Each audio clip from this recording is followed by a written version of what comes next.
Samajwadi party के पूर्व CM व राष्ट्रीय अध्यक्ष अखिलेश यादव पहुंचे कन्नौज। मां फूलमती देवी मंदिर पहुंचे, जहां उनके दर्शन कर माता का आशीर्वाद प्राप्त किया। उसके बाद पूर्व सीएम अखिलेश यादव म्यूजियम पहुंचे, म्यूजियम का निरीक्षण किया, मीडिया से हुए रूबरू, हिंदी दिवस की दी बधाई। नहीं, ये जब उसका भूसा खा जाएंगे और जब उसका खाने का इंतजाम नहीं करेंगे तो यही स्थिति होगी गाय की। संरक्षण को लेकर टारगेट दिया गया। देखिए, आप उस जो नौजवान तस्वीर दिखा रहा है, और आप खुद जानते होंगे अगर आपने तस्वीर गाय की दिखा दी गौशाला की तो हो सकता है आप FIR हो जाए। तो इसलिए मजबूरी हमारे पत्रकार साथी भी नहीं दिखाते। आप मत दिखाना, लेकिन अपना दूसरा पोर्टल है उससे जरूर चलाना। आप डर नहीं लगता FIR से? आप डर नहीं लगता? वो डर नहीं लगता। इसलिए स्टेडियम बनना था, सौरिक का स्टेडियम ठीक होना था, क्या क्या काम रोक दिए सोचिए आप। मुझे तो ये समझ में नहीं आता इन भाजपाइयों में विजन है कि नहीं है। उसको तो सुधार दिया, सुधारने के चक्कर में सुधार दिया।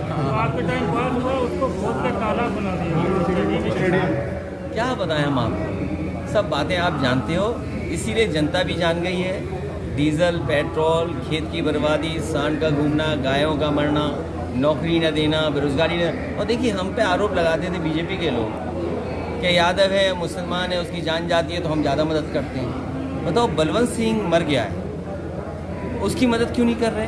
1 करोड़ रुपए दें, उसकी मदद करें, पत्नी को सरकारी नौकरी दें। यहाँ एक साथी परिवार की जान चली गई, उसकी पत्नी की सरकारी नौकरी दें, 50 लाख की मदद करें, क्यों नहीं कर रहे? अगर हम भेदभाव करते थे तो सुधार लाइए, आप मदद करिए ज़्यादा।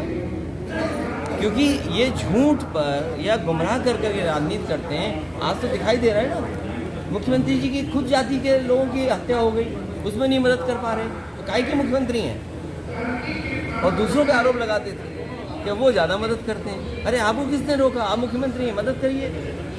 अब वो हत्या हो गई, वहाँ 50 लाख नहीं देना चाहिए आपको। गाजियाबाद में ऑटो ड्राइवर की जान ले ली, बताओ। आप नौकरी रोजगार यहाँ नहीं दे पा रहे हो, बेचारा ऑटो से अपना जीवन यापन करना चाहता है, उसकी आपने जान ले ली। 50 लाख उसके परिवार की मदद होनी चाहिए। मैं 5 लाख से मदद कर रहा हूँ। बलवंत सिंह जी की मैं परिवार की 5 लाख से मदद की मैंने। सरकारी नौकरी क्यों नहीं देते हो? इस परिवार की जो साक्ष्य में जान गई है, अन्याय ना हो, दोषी पकड़ा जाए, लेकिन जिम्मेदार कौन है? प्रशासन है। आप एक प्रधान की जांच कराओगे, जांच के ऊपर जांच कराओगे, और आप सब जानते हो एक जांच खत्म कराने में बताओ कितना खर्चा होता है। सब अधिकारियों ने पैसा लूटा उससे। अगर वो चाहें तो अधिकारियों के नाम खोल दे वो प्रधान कि किस अधिकारी को जांच खत्म करने के लिए कितना पैसा लिया। मैंने DM से खुद कहा, अगर हत्या का कोई जिम्मेदार है तो आप हैं, खुद हैं, प्रशासन है हत्या का जिम्मेदार। और हम इस बात को कोर्ट में कहलवाएंगे, वकील को खड़ा होकर कहेंगे कि प्रशासन की वजह से ऐसी हत्याएं हो रही हैं, गलत निर्णयों की वजह से, गलत फैसलों की वजह से ये हत्याएं हो रही हैं। ये बचेंगे नहीं अधिकारी। किसी पूरे प्रदेश में किसी कोने में चले जाएं आप। खनन के मामले में तहसीलदार को हटाने के लिए बीजेपी का देखिए, ये कन्नौज की तो छोटी खनन है। हमीरपुर चले जाएं, झांसी चले जाएं, बांदा चले जाएं, जालौन चले जाएं, और उसकी तस्वीरें आपके पास समय समय पर आती होंगी, वीडियो समय समय पे आते होंगे। इस भारतीय जनता पार्टी ने उत्तर प्रदेश को लूटने के अलावा कोई नई चीज़ नहीं दी। आप बताइए, कन्नौज का एक्सप्रेस वे वही है जो आपने बनवाया, वैसे क्या वैसे दिखाई दे रहा है। मैंने सुना है कि परफ्यूम पार्क को कुछ तकनीकी चीज़ें ठीक करना चाहते हैं, कुछ सुधारना चाहते हैं। जिस प्रोजेक्ट को इन्होंने सुधार दिया हो उसको क्या सुधारेंगे? इन्होंने तो परफ्यूम प्रोजेक्ट ही सुधार दिया, उसको क्या सुधारेंगे? जब म्यूजियम को म्यूजियम बना दिया, जो अच्छी खासी बिल्डिंग बनी हुई थी, उसको इनसे क्या उम्मीद करोगे? पैरामेडिकल वैसे का वैसा खड़ा है, कार्डियोलॉजी डिपार्टमेंट वैसे ही खड़ा है, कैंसर इंस्टीट्यूट, कैंसर का जो हिस्सा है वो वैसे ही खड़ा है। अगर यहाँ इलाज ठीक हो तो बताओ यहाँ की जनता को मदद मिलेगी कि नहीं मिलेगी? यहाँ के लोगों को इलाज मिलेगा कि नहीं मिलेगा? तो आखिरकार ये जो प्रोजेक्ट बंद पड़े, ये कब चालू होंगे? भाई एक नहीं, ये 6 साल हो गए जब संग्रहालय को संग्रहालय बना दिया बीजेपी ने, सुधारने के चक्कर में सुधार दिया परफ्यूम पार्क। और बताओ मुख्यमंत्री जी कहते हैं गोबर पार्क, दूध प्लांट भी नहीं शुरू हो पा रहा है। कई बार प्रयास किए। देखिए, ये भाजपा का काम करने का तरीका है। ये बहुत छोटी बात है कि मंडी में, ऐसा तो नहीं राजकीय मेडिकल कॉलेज वाला मंडी में जितना काम हम लोगों ने किया उसी को उतना ही उलझा के रखा, और जो आवंटन भी किया उन्होंने अपने ही पार्टी के संगठन के लोगों से पूछ के कर दिया। अच्छा, कोई संगठन से पूछ के करता है? मैं म्यूजियम देख के आ रहा हूँ, म्यूजियम का रंग क्या होना चाहिए? ये हम अगर इस स्थान को भगवा देख रहे हैं तो हमें खुशी हो रही है। लेकिन किसी संग्रहालय को आप भगवा बना दे रहे हो। मैंने देखा उसकी होर्डिंग अभी, इसीलिए मेरा मन किया कि जो संग्रहालय मैंने बनाया वो कहीं संग्रहालय तो नहीं बना दिया बीजेपी ने, इसलिए मैं जरूर देखने जा रहा हूँ। ये शिवपाल जी की वापसी हुई है तो कहीं ऐसे बहुत खुशी की बात है। और उनका कल का स्टेटमेंट नहीं सुना आपने? 99 वाला। हाँ, बिल्कुल ठीक कहा उन्होंने। भारतीय जनता पार्टी को हिंदी दिवस के दिन और इस माता के दरबार में आकर के कहना चाहिए कि आज के बाद अनडेमोक्रेटिक और अनपार्लियामेंट्री लैंग्वेज और शब्द इस्तेमाल नहीं करेंगे। अगर वो नहीं करेंगे तो हम भी नहीं करेंगे। और मैं इस दरबार में कहता हूँ कि समाजवादी पार्टी के लोग कभी अपने व्यवहार और शिष्टाचार में सीमाएं नहीं लाएंगे। कन्नौज का विकास क्या समाजवादी पार्टी में ही संभव है? समाजवादी पार्टी मतलब कन्नौज का विकास। या फिर आप आ रहे हैं?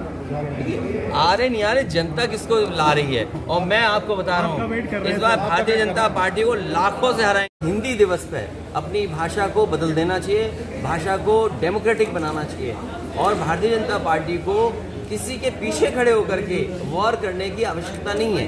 उन्हें शिखंडियों की जरूरत नहीं होनी चाहिए। गिरफ्तारी नहीं हुई है, नहीं, हम एक महिला की गिरफ्तारी के पक्ष में नहीं है। मुझे उम्मीद है भारतीय जनता पार्टी भाषा ठीक रखेगी और इसीलिए मैंने कहा कि माता के दरबार में हिंदी दिवस के दिन हम भारतीय जनता पार्टी से अपील करेंगे कि अपनी भाषा में सुधार लाएं। भैया, पुलिस मुख्यालय में आपने कहा चाय में जहर मिला के तो नहीं देंगे? देखिए, ये चाय का स्वाद तो अच्छा नहीं रहा, ये तो आप भी जानते हो। और आप में से जितने लोग खड़े हैं इसमें 90% लोग चाय पीते होंगे घर में सुबह उठ करके। अगर चाय ना अच्छी मिले तो मूड खराब हो जाता है आपका। तो चाय का स्वाद देश ने देख लिया है। और वो पुलिस, आप पुलिस पे क्या भरोसा करोगे? आप बताइए। आपके बगल में बलवंत सिंह को मार मार करके उसकी जान ले ली। उसकी जान ली कि नहीं ली? गाजियाबाद में एक ऑटो ड्राइवर है, उसकी जान ले ली इन्होंने। यहाँ का प्रशासन अगर सही तरीके से काम करता तो शिवरामों में वो हत्या न होती। इसलिए पुलिस के पे सवाल खड़े हैं। मुझे उम्मीद है कि पुलिस जो अच्छी पुलिस है, जो काम करना चाहती है निष्पक्ष, उसको आगे बढ़ाएंगे। भैया 9 राज्यों में चुनाव होने हैं 2023 में।